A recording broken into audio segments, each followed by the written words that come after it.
Bonjour à toutes et à tous et bienvenue sur la chaîne YouTube de Pearly Fusion. Aujourd'hui parlons sécurité, parlons boîte à clés. L'indispensable protection pour garder nos clés ou autres objets précieux de petite taille à l'écart des personnes mal intentionnées. Il existe plusieurs types de boîtes à clés, des ronds, des carrés, à piles, etc. Mais vous savez quoi, aujourd'hui on ne s'embête pas avec des piles, des batteries, des applications, tout ça c'est trop compliqué, nous on fait ça à l'ancienne.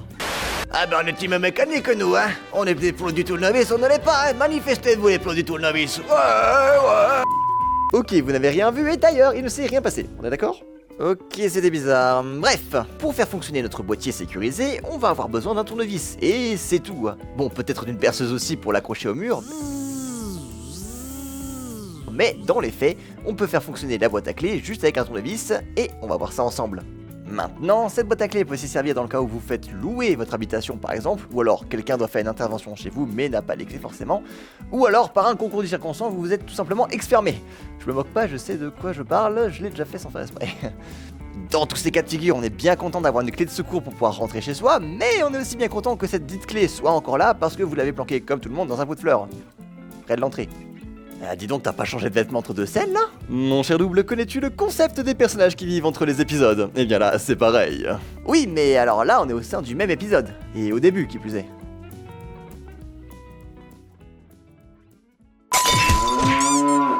Voilà à quoi ressemble notre protecteur de clés. Niveau dimension, on est sur quelque chose qui tient très facilement en main et de très léger, mais attention, c'est du costaud quand même, on parle d'aluminium. Et du coup, ça ne craint pas la rouille, parfait vu que c'est dehors que risque de finir notre boîtier. Parlons de la mise en place à présent.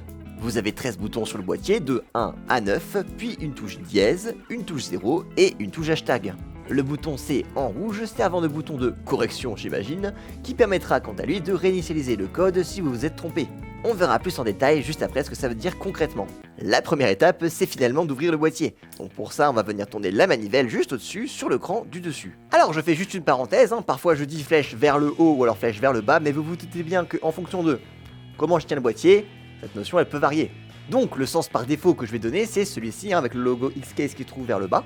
Maintenant il a pu arriver que pendant mes tests et donc mes enregistrements, le boîtier je tenais comme ça, parfois comme ça, bon, auquel cas si jamais je le tiens à l'envers, donc comme ça, il y a ce petit logo qui apparaîtra en bas de votre écran pour vous l'indiquer. Retour aux explications. Le boîtier s'ouvre et voilà un petit peu à quoi ressemble l'envers du décor. On retrouve les 12 boutons du code, le bouton pour corriger ne servant pas à déverrouiller le coffret, c'est normal qu'il ne soit pas là. Là, si c'est la première fois que vous ouvrez le coffre, la notice nous dit que toutes les flèches, soit les petits triangles qui se trouvent ici sur les vis mécaniques, se trouvent toutes vers le bas. Et c'est là que sert notre petit logo en bas à droite dont je vous parlais plus tôt, parce que moi de mon point de vue, quand je les ai ouverts, elles étaient toutes tournées vers le haut, enfin bref. Question de point de vue, n'est-ce pas? Les boutons qui sont ici sur notre image sont vers le haut, soit désactivés, donc ils ne pourront pas être utilisés pour verrouiller le coffre. Pour les activer, du coup, on va devoir sortir notre meilleur tournevis plat ou tournevis fendu. Ce sont les tournevis qui ressemblent à ça si jamais. Et tourner les vis, dans notre exemple, vers le bas, ce qui va les activer si je puis dire. A noter que pour que les vis puissent tourner, le crochet du cadenas doit être sorti, sinon ça ne sert à rien de s'acharner sur les vis, elles ne tourneront pas. Là c'est tournable. Pas tournable, tournable, bref, vous avez l'idée. D'ailleurs, il faut garder en tête que l'ordre dans lequel vous allez rentrer les chiffres, donc par exemple le 1, le 2, le 3 ou après le 4, ça importe assez peu surprenamment. Dans mon exemple, j'ai tourné les chiffres 1, 9, 6 et 4. Et le 5, mais je ne voulais pas le tourner de base et je l'ai quand même fait, ce qui m'a bloqué après parce que je ne savais plus où je l'avais tourné, enfin bref, on s'en fiche. J'ai activé les chiffres 1, 9, 6 et 4 donc. Mais le code n'est pas que 1964, ça peut aussi être 9641 ou alors 1469, ou tout autre nombre impliquant une combinaison de ces 4 chiffres. Petite nuance mais qui fait la différence avec un pavé numérique type logiciel. En fait, dans l'immédiat, la grosse différence majeure que ça engendre, c'est que par exemple là, si je rentre le 1, je pourrais plus le rentrer pour la suite de la combinaison, donc en gros, chaque chiffre et chaque caractère ne peuvent être utilisés qu'une seule fois. À garder en tête. A savoir que oui, les boutons enclenchables sont changeables à volonté du moment que le boîtier est ouvert, que le crochet est sorti et que vous avez de quoi tourner les vis. D'ailleurs, quand on presse les boutons, on peut voir que quand le boîtier est ouvert, que ça les enclenche. C'est aussi pour ça d'ailleurs que les chiffres ne peuvent servir qu'une seule fois. Et quand on appuie sur le bouton C, tous les boutons se désenclenchent, et c'est aussi pour ça qu'on peut réappuyer dessus par la suite.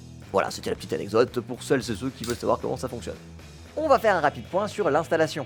Alors, des objets accrochés au mur, mine de rien, chez Pearl dans l'année on en croise quand même un certain nombre, donc pour éviter que Sylvain me tape dessus parce que je refais la décoration entière du studio en mettant des objets accrochés au mur, je ne vais pas le faire directement, mais je vais au moins vous expliquer comment est-ce qu'on fait pour l'accrocher.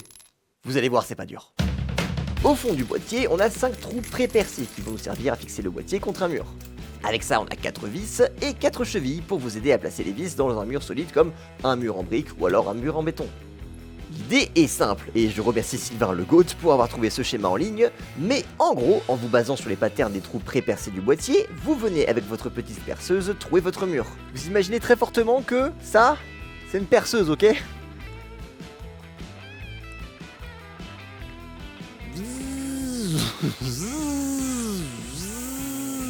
Ensuite, vous placez votre cheville à l'intérieur du mur, puis vous venez passer vos vis dans les trous du boîtier, et enfin, vous vissez vos vis dans les chevilles, ce qui va avoir pour effet, quand vous allez forcer un petit peu dessus, de les loger bien profondément dans le mur, et là, tadam, l'affaire est pliée. Alors, de préférence, essayez de cacher un minimum votre boîtier, hein. Moins vos agresseurs potentiels en savez, mieux c'est. Mais du coup, nous, dans les médias, qu'est-ce qu'on retient de cette boîte à clés? Déjà, ça fonctionne mécaniquement, ce qui est assez rare à notre ère du numérique, ce qui veut dire pas de pile, pas de batterie, pas d'application, bref, pas de prise de tête avec ce genre de choses. Son utilisation est relativement simple, hein, juste un tournevis ou alors une perceuse si jamais vous voulez l'accrocher contre un mur.